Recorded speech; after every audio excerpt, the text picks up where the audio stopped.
brilyanteng maliliit na hawak ni Ramon at ang brilyanteng malaki na star Venus na napunta naman kay Tanggol ay ang magiging dahilan para makilala ni Tanggol at Ramon ang isa't isa na mag-ama pala sila.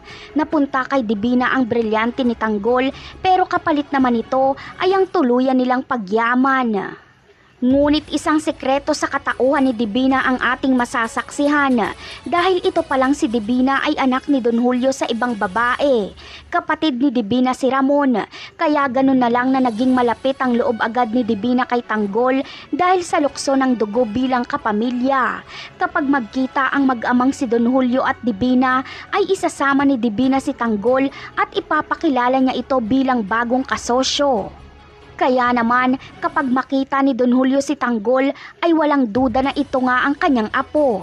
Bukod sa Tanggol ang pangalan nito ay kamukhang kamukha pa ito ni Ramon. Proud na proud siguro si Don Julio kay Tanggol lalo na't yumaman si Tanggol sa sariling sikap at magaling pa ito makipaglaban. Ito na ang katapusan ni David at Olga. Sa ibang eksena naman ay hindi pa nga nabibigyan ng hustisya si Mokang, Bubbles at Camille ay si Marites naman ang susunod. Mag-aagaw buhay siya sa ospital dahil sasaksakin siya ni Olga. Ipinagdarasal ni Lena na mamatay na lang si Marites para masolo niya si Rigor. Pero madidismaya lang siya dahil lalaban si Marites at mabubuhay siya. Napakarami pa nating dapat abangan sa mga susunod na episode. Paalam!